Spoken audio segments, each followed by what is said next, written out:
possède une ombre des biens à venir et non l'exacte représentation des choses, ne peut jamais par les mêmes sacrifices qu'on offre perpétuellement chaque année amener les assistants à la perfection. Verset 2. Autrement, n'aurait-on pas cessé de les offrir, puisque ceux qui rendent ce culte étant une fois purifiés n'auraient plus eu aucune conscience de leur péché. Alléluia. C'est un téléphone qui a sonné? Non, c'est la porte. Ah, c'est la porte en plus. Ah, vous êtes bénis ici, vos portes sonnent. Je vais revenir à la parole. C'est parce que je suis très sensible au bruit. Voilà. C'est un défaut. Je reviens au verset 2. Hein? Autrement, n'aurait-on pas cessé de les offrir, puisque ceux qui rendent ce culte étant une fois purifiés, n'auraient plus eu aucune conscience de leur péché. Mais le souvenir des péchés est renouvelé chaque année par ces sacrifices, car il est impossible que le sang des taureaux et des boucs ôte les péchés. C'est pourquoi Christ, entrant dans le monde, dit: tu n'as voulu ni sacrifice, ni offrande, mais tu m'as formé un corps. Tu n'as agréé ni holocauste, ni sacrifice pour le péché. Alors j'ai dit: voici, je viens. Dans le rouleau du livre, il est question de moi, pour faire, ô Dieu, ta volonté. Dites avec moi: pour faire, ô Dieu, ta volonté. Pour faire, ô Dieu, ta volonté. Dis: voici, je viens. Voici, je viens. Pour faire, ô Dieu, ta volonté. Ta volonté. Voilà. Nous allons lire Matthieu chapitre 6. Matthieu chapitre 6. On va commencer du verset 9. Ça, c'est la prière que le Seigneur nous a enseignée. Matthieu chapitre 6. Donc nous retournons dans les évangiles. Donc Matthieu, c'est juste le début des évangiles. Amen. Voilà. Donc nous sommes donc dans les évangiles de Matthieu, chapitre 6. Matthieu 6. Je vais lire à partir du verset 9. Voici donc comment vous devez prier. Notre Père, qui es aux cieux, que ton nom soit sanctifié, que ton règne vienne, que ta volonté soit faite sur la terre comme au ciel. Donne-nous aujourd'hui notre pain quotidien. Pardonne-nous nos offenses comme nous aussi nous pardonnons à ceux qui nous ont offensés. Ne nous induis pas en tentation, mais délivre-nous du malin, car c'est à toi qu'appartiennent dans tous les siècles le règne, la puissance et la gloire. Amen. Dites avec moi: car c'est à toi qu'appartient dans tous les siècles de Dieu et la puissance, c'est ça? Du royaume et de la volonté de Dieu. Voilà, je suis en train de dénoncer déjà ma prédication. La manifestation du royaume et de la volonté de Dieu. Amen. Alors certainement, qu'on va essayer d'enseigner. Ok? On va essayer d'enseigner. Et plus tard, certainement, Dieu passera par une prédication. Alors, je vais déjà faire la différence entre l'enseignement et la prédication. Amen. Pour nous aider. Afin que vous compreniez dans quel... Oui, il faut l'arrêter. Il faut m'aider avec... voilà. Merci. Vous êtes up-to-date ici. Vous êtes au top. C'est bien. Voilà. Ventilez tout ça pour nous faire du bien. Pour la radio. Alléluia. Amen. Donc, je vais mettre la différence entre l'enseignement et la prédication. Alors, le Seigneur se sent obligé de nous enseigner aujourd'hui le premier jour. Alléluia. La raison est simple. L'enseignement consiste à communiquer la connaissance. Dites communiquer la connaissance. Communiquer la connaissance. Enseigner quelqu'un, c'est lui communiquer la connaissance. Parce qu'il a besoin de savoir. La connaissance joue le rôle au niveau du savoir. On est d'accord? Voilà. Et donc, quand on donne un thème, c'est important que vous ayez la connaissance du thème. Alléluia. Voilà, c'est important. Si nous parlons de royaume, la manifestation du royaume et de la volonté de Dieu, on est bien obligé d'expliquer ce que c'est que manifestation, royaume et volonté. Amen. On est bien obligé de le faire. Est-ce que vous me comprenez? Amen. Parce que vous voyez, la Bible déclare que le peuple de Dieu périt parce qu'il lui manque la connaissance. Et donc c'est important que vous ayez la connaissance pour éviter la destruction. Alléluia. Est-ce que vous comprenez? Donc l'Esprit de Dieu va se sentir obligé de nous enseigner. Parce que l'enseignement fait grandir. Alléluia. Amen. C'est pourquoi la Bible dit instruire l'enfant selon les voies qu'il doit suivre, afin que lorsqu'il deviendra grand, il ne s'en départisse pas. Alléluia. Est-ce que vous me comprenez? Amen. Et donc nous allons essayer d'enseigner ce soir. Et puis comme c'est un thème qui est assez profond, il va dans tous les sens. Hein. Alors on va se laisser comme dans le moule par l'Esprit de Dieu. Et si Dieu veut prendre une vitesse prophétique, on le laisse. S'il veut prendre une vitesse évangélistique, on le laisse. S'il veut prendre une vitesse pastorale pour prendre soin de vos cœurs ou de vos vies qui ne sont pas bien, on le laisse. S'il veut prendre une vitesse apostolique, on le laisse. Alléluia. Amen. Voilà, donc on ne va pas coincer le Saint-Esprit. Il démarre avec nous avec le ministère d'enseignement. Pour nous faire comprendre. Dis pour me faire comprendre. Dis pour me faire comprendre. Dis pour me faire comprendre. Voilà. Donc je vais expliquer les mots. Amen. Nous parlons de la manifestation du royaume et de la volonté de Dieu. Donc, commençons déjà. Je vais commencer par l'explication. Revenez tout à l'heure par Hébreux 10. Mais juste pour vous donner déjà une petite explication du mot manifestation. Alléluia. Ouais. Vous retrouvez ce même mot manifestation en 1 Corinthiens chapitre 12. À chacun, la manifestation de dons ont été donnés par l'Esprit. Alléluia. Voilà. Donc, le mot manifestation, on ne l'a pas mis sous là, juste pour le mettre. Il a une signification, il a une fondation biblique. Parce que tout ce que vous faites, tout ce que vous dites, tout ce que vous doit être fondé sur la parole de Dieu. Vous ne pouvez pas avoir une vie spirituelle chrétienne accomplie, forte, résistante, je veux dire qui déménage ou qui réussit, qui accomplit, si vous n'êtes pas enraciné et fondé dans la parole de Dieu. Si votre vie n'est pas l'expression de la parole de Dieu. Alléluia. Donc ma prière cet après-midi pour toi, c'est que tu ne sois pas seulement une personne qui écoute, mais une personne qui comprend et qui va agir en fonction de ce que la parole de Dieu dit. Alléluia. Nous ne sommes pas tous ici des assistants, nous sommes des gens qui allons participer. Amen. Il dit, je veux participer. C'est pour cette raison que lors de la résurrection, Jésus est passé par les murs. Ses disciples étaient enfermés, il est passé, les portes étaient fermées. Il est passé de l'étape charnelle à l'étape spirituelle. Quand quelqu'un laisse l'esprit aller, l'esprit commence à dominer tout ce qui est naturel. Maladie est naturelle, pauvreté est naturelle, échec est naturel. Tous ces éléments qui fatiguent les hommes sur la terre sont naturels. La seule façon de les comprimer, c'est de laisser le royaume de Dieu s'investir. Je vous le montre tout à l'heure. C'est aussi simple que ça. Amen. Une analogie simple. Amen. Oui. Tout ce que vous voyez, ça c'est un mur. Ok? Mais c'est normal que moi, mon corps physique passe pas par le mur. C'est normal. Et si je le sais, c'est sûr que je vais me retrouver dans l'hôpital. Mais au niveau de l'esprit, je peux traverser ce mur. Oui, au niveau de l'esprit. Au niveau de l'esprit, l'esprit peut passer par ce mur pour savoir ce qui se passe de l'autre côté par la manifestation des dons qui sont en moi. Amen. Amen. On dirait que c'est trop lourd ce que je dis. Non, ça va. Ça va. Vous le comprenez? Amen. Donc quand on parle du royaume de Dieu ici, il ne s'agit pas d'une affaire normale. Amen.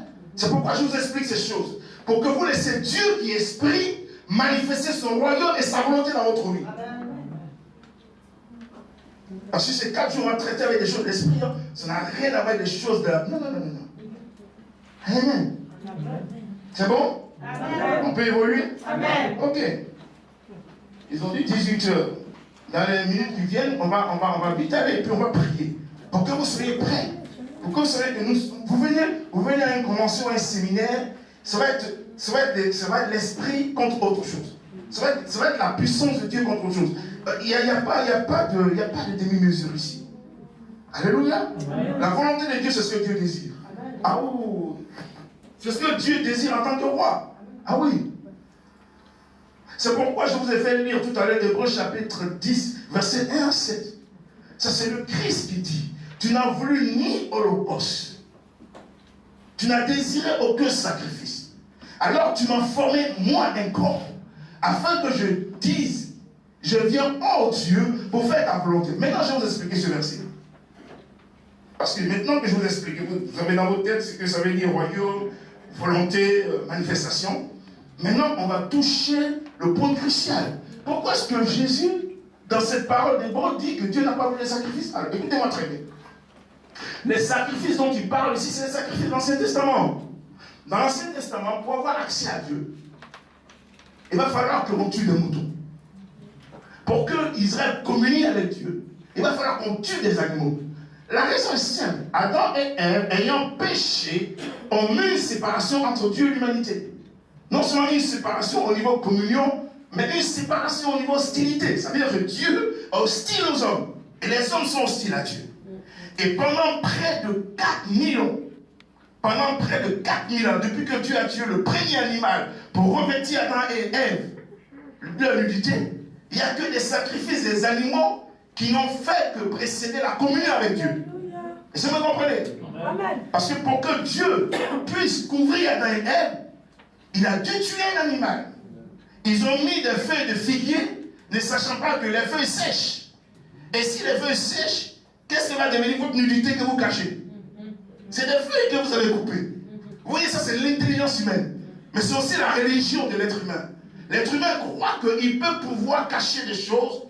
Tu ne peux pas le faire par toi-même. C'est Dieu qui a pris l'initiative de tuer l'animal, sachant bien entendu que s'il y a péché, il y a forcément effusion de sang. Vous ne pouvez pas régler ce problème en tuant, en prenant une feuille. La feuille n'a pas de sang en elle. Elle la sait, mais elle n'a pas de sang. C'est l'âme qui pêche qui mourra. Alors Dieu prend l'animal pour ici nous dire que désormais, pour qu'il y ait une relation de l'homme et moi, ça sera un sang d'un animal. Pourquoi? Parce que jusque-là, il n'a pas encore engagé la parole de pouvoir faire venir un être humain.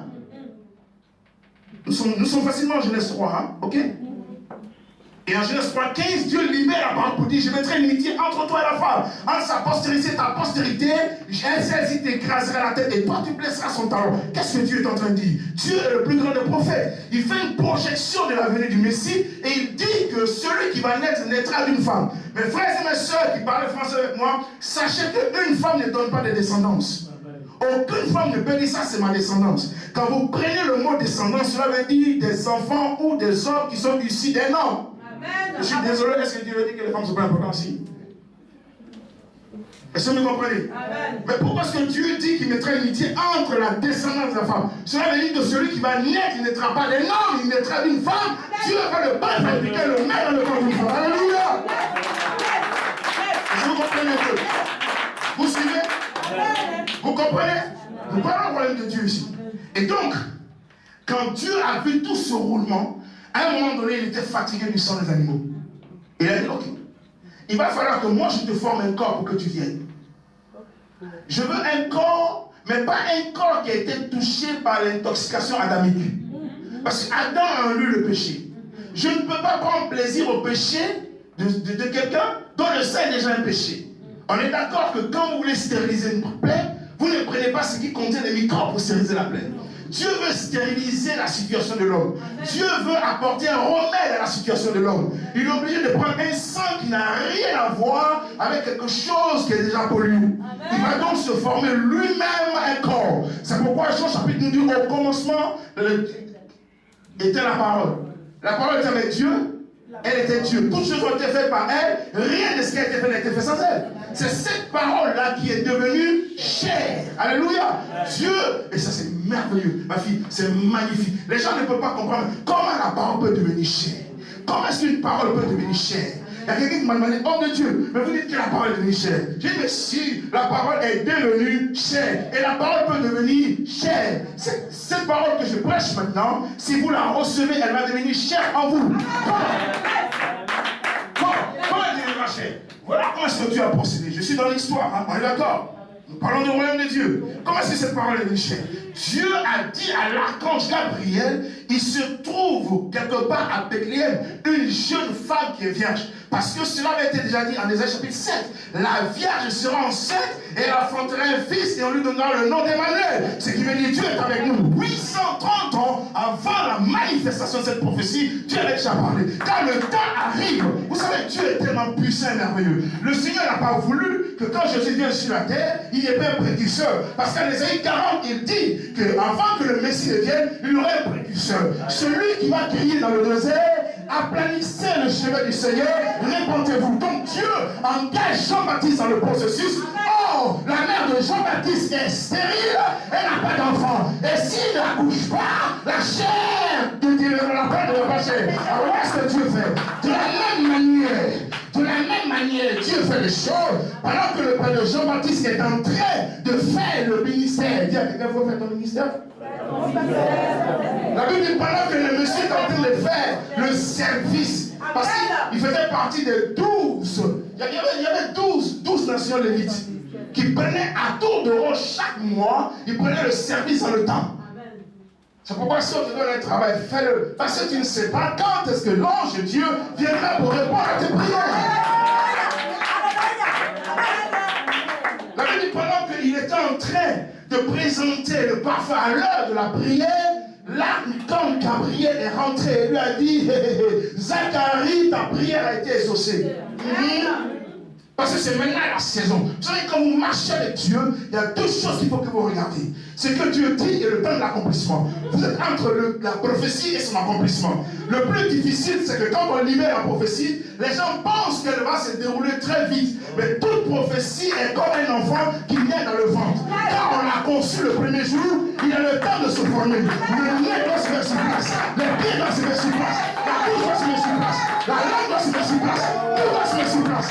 Et quand maintenant tout est accompli, c'est-à-dire que l'enfant est arrivé au temps de la maturité, on ne lui dit pas sort. Parce que c'est lui qui l'a dit, tu dois sortir sort.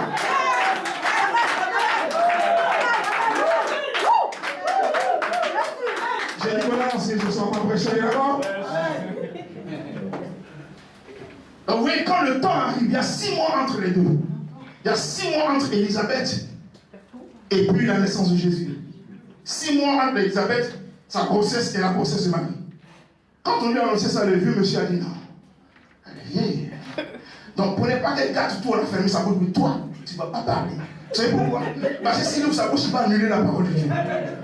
Donc Dieu a bouché sa bouche. Quand il est sorti, il a dit, mais qu'est-ce qui se passe? Regarde, c'est bon. Alléluia. Ah, c'est notre enseignement. Les gens détruisent le plan et les programmes de Dieu sur leur vie en prononçant des choses qui n'ont rien à voir avec ce que Dieu a dit sur leur vie. Ce n'est pas parce que tout va mal que tu vas dire que tout va mal. Comment il se manifestera dans ta vie? Parce que Dieu ne te fait passer une autre étape de ton existence. Amen. Amen. Venez à moi pour tous être fatigués et chargés. Qu'est-ce qu'il leur donne? Plus de merci. Alléluia. Jésus est venu pour faire la volonté de Dieu. Il dit, je viens, oh Dieu, pour faire ta volonté. Donc s'il a été transformé, je vous explique le principe de la transformation dans le corps. La parole de Dieu est une semence. Amen. Voilà. Quand Marie, on lui a annoncé cette parole, l'ange d'après lui a dit, tu auras un enfant. Luc chapitre 1, c'est clair qu'il a dit, mais comment cela se passera-t-il? Je suis vierge. Parce que dans la logique, pour avoir un enfant, il faut une affaire entre un homme et une femme. La femme est vierge et soudainement, un ange lui dit, non, tu vas avoir un enfant. Elle n'a pas douté de l'ange Gabriel. Elle a plutôt posé la question, le processus, ça va fonctionner comment? Parce que je suis fiancé à quelqu'un, on n'a pas encore couché ensemble, donc comment est-ce que cela se fait? Est-ce que l'enfant naîtra quand on va avoir des relations maritales? L'ange dit, non. L'esprit du Très-Haut va te couvrir de son ombre. Ok? Alors, je vous donne une image très prophétique de ce que ça veut dire, pour que vous me compreniez. Moi, je suis quelqu'un qui aime les expériences. C'est à qui ça? Tu peux l'utiliser? Ouais, c'est à moi. C'est à toi? Voilà ce que l'ange Gabriel a train de dire. L'esprit de Dieu va te couvrir. Le mot couvrir est exactement le même mot qu'on utilise quand on parle des relations entre un homme et une femme. C'est le même mot. L'homme couvre sa femme. Cette fois-ci, c'est Dieu qui va te couvrir. C'est pas le Maintenant, comment est-ce que ça peut se faire? La seule chose qui sauve Marie, c'est qu'elle prend la parole et la garde en elle. Parce qu'elle a fait qu'il me soit fait selon la parole. En d'autres termes, j'accepte la parole. Alors, quand Dieu qui a créé le soleil, est-ce que vous croyez que Dieu ne peut pas transformer la chair quelque chose? Il peut. Voilà. Donc, quand le temps arrive, que le Saint-Esprit vient, Marie a la parole en elle. C'est cette parole qui Dieu transforme. C'est une question. Oui, bien sûr. Oui, c'est-à-dire que la parole, elle est dans la foi. La femme n'a pas douté. Si elle avait douté, ça annulait la parole. Mais puisqu'elle a reçu la parole, et qu'il me soit fait selon ta parole, qui est-ce qui a envoyé la parole? C'est pas Gabriel, c'est Dieu qui a envoyé la parole. Amen. Donc, selon la parole qu'on t'a donnée, qu'il soit ici. Donc, elle est prête à féconder. Dieu, dans sa puissance miraculeuse, va prendre cette parole Parce que je peux vous dire, il n'y a rien qui garantit que le spermatozoïde peut devenir un enfant. C'est de l'eau. On est d'accord? Oui. À la limite, c'est des tétards. C'est même pas des êtres humains. Je vous dérange? Non. Puisque c'est scientifique et tout ça. Oui, non. Ah, mais non, attends. Quelle histoire qui sort comme un homme comme moi? Moi, au départ, c'est pas un homme. N'est-ce pas? Il n'y a rien qui justifie ce qu'il est maintenant. Voilà. Mais c'est Dieu qui le transforme en homme. Et c'est magnifique parce que quand vous voyez l'enfant grandir dans le corps, souvent il n'a même pas de bouche. C'est Dieu qui ouvre. Il n'a pas Dieu. C'est Dieu qui met. Donc Dieu est tellement puissant. S'il peut faire ces fabriques-là dans le ventre d'un enfant, mais il peut aussi prendre la parole et la transformer. Amen. Parce qu'il est par essence miracle. Donc quand la femme a cette parole, c'est pour ça que quand on vous enseigne, rassurez-vous que vous croyez. Si vous ne croyez pas, ça ne marche pas. Si vous philosophez, ça ne marchera pas. Amen. Parce que Dieu, c'est sur la base de ce que lui dit. Quand tu tiens ferme. Voilà. Il y a une lutte quand Dieu vous parle. Parce qu'il va falloir maintenant que vos pensées disent non, ça ne va pas s'accomplir, ça va s'accomplir. Mais tiens, ne bouge pas. Pense à Dieu, Dieu va le faire. Parce qu'il le fera toujours. Amen. Vous savez, si Dieu ne veut pas le faire, il est menteur. Oh, la Bible dit que Dieu soit reconnu pour vrai et tout en pour menteur. Amen. Amen. Voilà comment la parole est simplement devenue chère. Hein? Simplement. Ne compliquez pas Dieu, parce qu'il n'est pas compliqué. Les gens pensent que quand Dieu va venir faire quelque chose, il va soulever la poussière. Non, il est tellement simple. Ah oui, il est tellement simple. C'est pour ça qu'on a du mal à croire. Est-ce que ça va vraiment m'arriver? Est-ce que c'est vraiment possible? Tu sais, si Dieu veut le faire, il n'a même pas besoin d'utiliser la personne à laquelle tu penses. Parce que dans la vie avec Dieu, c'est toujours des gens qu'on n'a jamais vus même comme étant importants. C'est eux-là que Dieu utilise. Donc, la personne qui peut te sortir de l'histoire, peut-être que tu crois que c'est l'autre qui est dans la position là-bas. Et puis Dieu utilise juste un ouvrier. Donc, qu'est-ce que toi tu dois faire? Dis, je me libère entre les mains de Dieu. Afin que sa volonté s'accomplisse. Amen. Tu n'as voulu ni holocauste, ni sacrifice, mais tu m'as formé un corps. Alors je dis, je viens pour faire ta volonté. Alors, la volonté de Dieu, elle doit être accomplie. Dis, la volonté de Dieu doit être accomplie dans ma vie. Dis encore, la volonté de Dieu doit être accomplie dans ma vie. Dis encore, la volonté de Dieu doit être accomplie dans ma vie. Alors, deux éléments pour conclure. C'est important donc que tu comprennes l'importance de la manifestation du royaume de Dieu. Et Jéroboam dont je vous parle, allez-y, lisez-moi. D'ailleurs, c'est quelqu'un qui fuyait. Mais un matin comme ça, le prophète a jeté le manteau. Il dit, tu seras roi. Il dit, moi, mais tu seras le roi. Donc vous voyez, c'est que vous cherchez, vous ne l'avez pas. Parce que vous cherchez dans la mauvaise direction. Quand mon esprit est plein de soucis et d'angoisse par rapport aux choses de la terre, qu'est-ce que Dieu peut faire dans cette histoire? Lui-même dit, ne vous inquiétez pas. Tu es déjà inquiet. Il y a un problème. Dans le processus de l'accomplissement de la volonté de Dieu, il y a un problème. Pas que Dieu a un problème, mais tu as déjà mis quelque chose qui est un problème. Les inquiétudes empêchent Dieu. C'est pourquoi il dit, ne vous inquiétez pas de comment vous allez manger, de comment vous allez vous vêtir, de comment. Parce que ces choses, ce n'est pas une de la recherche. Recherchez le royaume de Dieu. Parce qu'en fait, celui qui a trouvé le royaume de Dieu, il a trouvé Dieu. Alors, je vais vous dire une chose. Est-ce que c'est plus intéressant pour vous d'avoir accès à un monsieur qui est au guichet de la banque qui vous donne souvent de l'argent ou d'avoir affaire au propriétaire de la banque?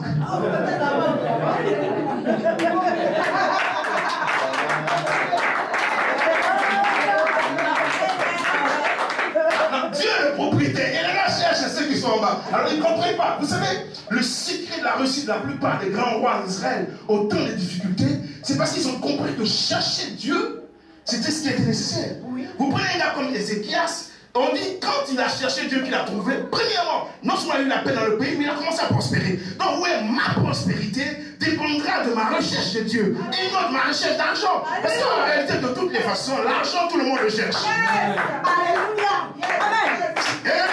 Si tu veux te marier et que ton mariage est motivé par, tu vas te satisfaire l'hiver, ça ne viendra pas. Mais si ton mariage est motivé par le fait que tu as besoin d'un compagnon pour accomplir la volonté de Dieu, ça marche. Pourquoi? Parce que tu es dans les desseins de Dieu.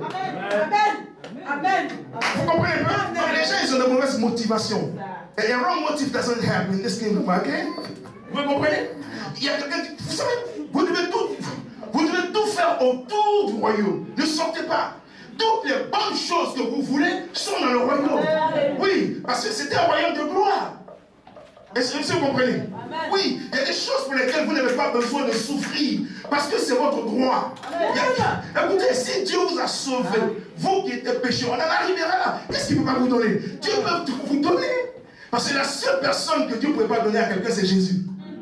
Si te la donne, c'est pour ça que l'apôtre Paul, mais si Dieu n'a pas désiré se donner son propre fils pour nous, que ne nous donnerait-il pas? Parce qu'il a déjà tout donné. Écoutez, quelqu'un vous donne le meilleur. Amen. Si quelqu'un vous a donné ce qu'il a de meilleur. Amen. Maintenant, vous cherchez ce qui est substantiel. Vous pensez que meilleur, quand le meilleur, il y a plein d'autres mots qui est plus que meilleur. Plus meilleur, meilleur.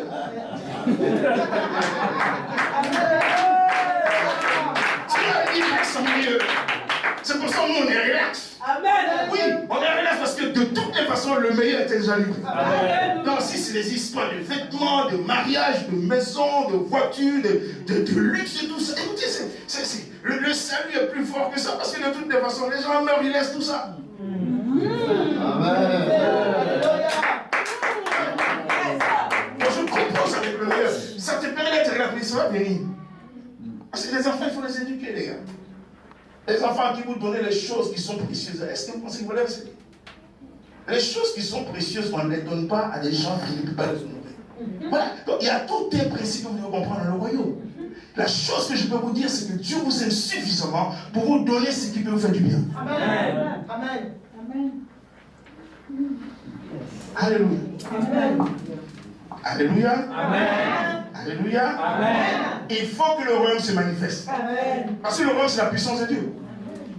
Il faut que vous preniez note. Le royaume, c'est la puissance de Dieu. Là où le royaume est, la puissance de Dieu est.